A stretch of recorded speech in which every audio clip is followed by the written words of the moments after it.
Welcome to Rauta's 85. Five smaller releases and, well, 5 opinions about them. Well, by smaller, what does it even mean? It means that none of these are exactly big bands, known bands, and so forth. So let's consider them indie, even though technically speaking, none of them are independent in terms of being self-financed and all. But since we don't have enough slots, enough days in a week to go through them individually, 5 reviews will be here with 5 releases. Let's do these in alphabetical order. First we go with the band called Distant Shapes. This one is from Slovakia, if I'm not mistaken, with the album called Life Forsaken. This is a peculiar case. It's been labeled at least on Metal Archives, as far as I could remember, as some kind of a doom death metal release. But I don't know, that's seems to be a little bit out of place, considering that this is not so much a slow-paced release all the way. More so, this is some kind of a melodic death metal with doomy parts, but also parts that could be taken from other genres, just as even post-metal. It's kind of a weird hybrid. In a way, very interesting. They're like clean female vocals, then growler vocals and all that stuff. So it's kind of hard to put this into one box. I'm sorry, I kind of have to respect that the band is definitely doing their own stuff, but I'll also be honest about it and say this is not very good an album. Maybe it's a little bit too much of this and that put in together, just as if it was a kind of a broken glass and then glued together. To me, it sounds like it's a bit of a mixed bag of ideas, and as such, it's kind of hard to digest for so many people. In case you are looking forward to something different, this is a band you might be wanting to check out, but it's not that easy to enjoy it. Then we go to Finland with a band called Hautajaisyö. This came without the jewel case, so I'm just show you the CD right here. Now, previously this band operated under the name of Red Eye, which did some good old school material as demo. Since that, this band, Hautajaisyö, which means Funeral Night, has released 3 full CDs, and this is the latest one, 2021. They have been putting out albums every 3 years or so, and as such the band has been progressing a little bit with each and every step. Now, where the first CD by this name was not that good, in my opinion, now the band has truly progressed. They have pushed aside their previous ideas, which were not just doing old school death metal like this one. This sounds heavy, this sounds traditional, and there are no gimmicks, no weird tricks, just old school death metal in some 30 minutes or so. Definitely worth checking out in case you like old school death metal. Don't expect anything new, fancy, or any kind of gimmicks, just old school death metal, and you're good to go. Then we step up to a very different continent. This one goes to Canada. It's actually from the Quebec province area, not exactly Quebec City though, which is famous for its black metal bands. Okay, this is going to be breaking into pieces, it seems, unfortunately. So very, very tight CD, and for what reason? So that I could show you this layout. Pardon, by the way, for these sun streaks over here. Summer is still very strong here. Anyway, this one is Nord Hostile. It's very fast tempo, very intense black metal, the kind of a Canadian passion.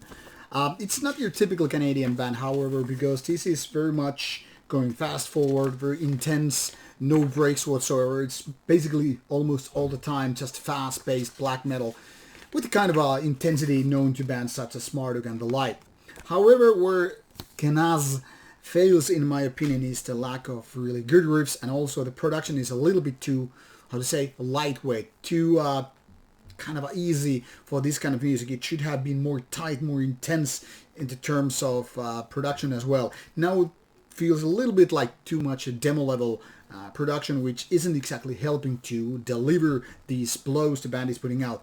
Very intense, fast tempo black metal, but kind of a one-trick pony. Once you have heard a track or two, you pretty much know the whole drill. So for fanatics of that style alone. Then we have a band called Mefitis from United States of America with the album called Offscourings. This is a very peculiar case because, well, this sounds very, very unique. The band calls their music just dark metal, which is kind of a very fitting given that it's kind of a term that is or was loosely used with so many only so many bands, not too many exactly, bands along the 90s when bands were not exactly death metal or black metal, but they kind of had similarities with both of these styles. That is usually kind of a melodic, definitely dark, but not exactly black metal. And that is kind of a fitting here because this is basically melodic death metal with darker parts, a little bit flirting with other ideas, but definitely sounding very, very unique in terms of the music and compositions. These are the kind of melodics that some people seem to just worship. For example, on Metal Archives, this is fully praised, like getting 93% on average and all that stuff. So some people seem to really, really be liking that kind of music, but I don't know, maybe this is the kind of music that people who like in the first place are going to review it, and those people who are not exactly liking these kind of weird or cryptic melodies are not gonna even waste their time on that. So there might be this a little bit of biased thing. I don't know, I'm merely guessing because this is kind of a tricky. Now if you like early At the Gates, like the two first albums, and you like the originality that these guys were putting out back in the days, then you might find Mefitis right up your alley. Hard to say because this is really, really a complicated thing. Kind of fascinating, and I like that these guys also are doing whatever they please, but this is at the same time very hard to get into. Now, last but not least, we have a tape here from Poland. This is technically speaking a demo, which was already released in 2020. Summer, but as a tape early 2021, came out as a tape release, 2 songs by a Polish band, Nyctophilia, which has previously put out some really nice dark and kind of sinister sounding black metal. However, this is not the best work by the band. Then again, this is demo, not a full-length album, so you can really compare this one to their full-length albums. It's basically a good one, having the right kind of a dark, kind of a evil atmosphere, if you will, but also nodding towards kind of a depressive black metal. So people who like their black metal, not exactly aggressive or intense, more like darker and having these kind of a suicidal, depressive feelings, will most likely like Nyctophilia as well. It's a pretty cool tape, but I don't know how much sense it makes to release 2 songs on a tape. These are, after all, songs that could have been taking place later on a full album or, I don't know, maybe a vinyl. But for tape, really, I don't know why. Anyway, for people liking this kind of music, check out the stuff they have online, or it's a one-man project, really. All these releases over here are listed below as links, so you can pretty much just tune in for their music and check out how it sounds to your pair of ears. I hope you will find some of these interesting. Go give it a chance. At least this time all bands are very, very different from each other, so something for some people, not for everybody. Anyway, take care and see you soon with more review videos coming your way.